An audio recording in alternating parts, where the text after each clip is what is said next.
On this episode of Lucky 7 Classics, let's give credit to the D.O.C, the Diggy Diggy Doc.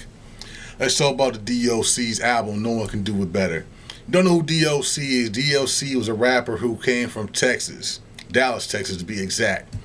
Transplanted to L.A. where he actually hung out with N.W.A. He ghost wrote a lot of songs for a lot of members of the group.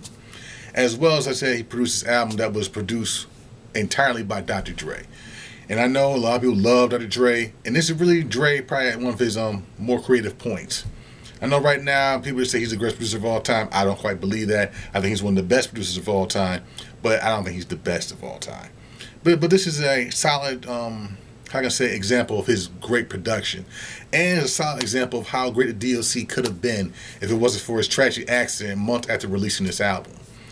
Let's talk about the first track off the album. It's Funky Enough. One of my all-time favorite songs I've ever heard. So as soon as I heard the song, I knew I wanted to get this album, but I was young. And when you're a little kid, when I say little kid, I'm talking about 11 or 12, I didn't exactly have the funds to buy this album just like that. I had to wait.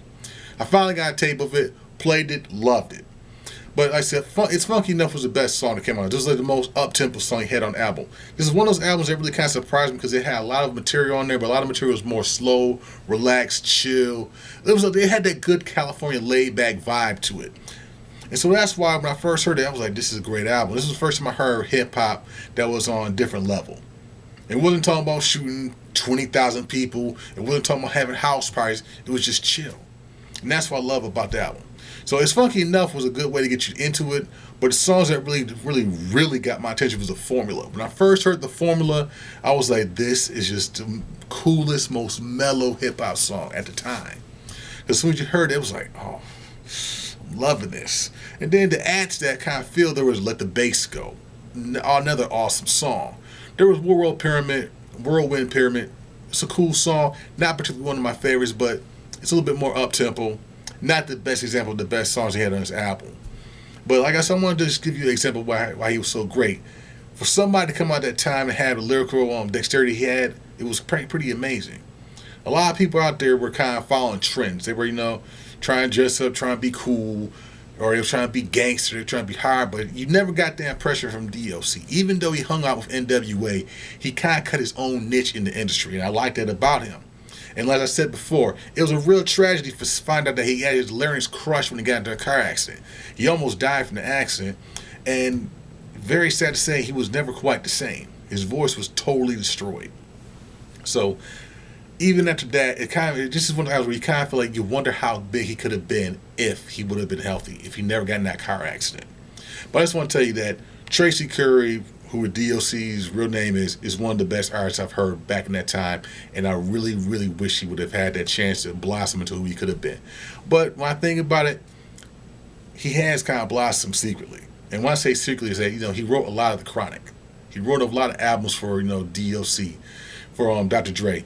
He wrote a lot of material for a lot of artists, and it was like I never knew that until I read more about him. So I say, if you really want to hear a West Coast classic, an album that was really ahead of its time, you need to check out the No One Can Do It Better by D.O.C. It's definitely a Lucky 7 classic. I definitely suggest you check it out. Because if you check it out just for the formula alone, it's well worth listening. And if you really want to hear something that was really cutting edge at the time too, Beautiful But Deadly, written by him too, was also a great song. It was the first time I heard somebody actually use electric guitar in a rap song and just let it flow. Because so many times we listen to rap music in this day and age, it's kind of restrictive. They don't want you to do anything different. And when I heard She's Beautiful But Deadly, it was just like, am I hearing an electric guitar in there? Am I hearing rock music mixed into a rap song? It was hot. So I said, 1989, this album dropped. It was hot. It's about 25 years later. I still think it's hot. I think you should check it out.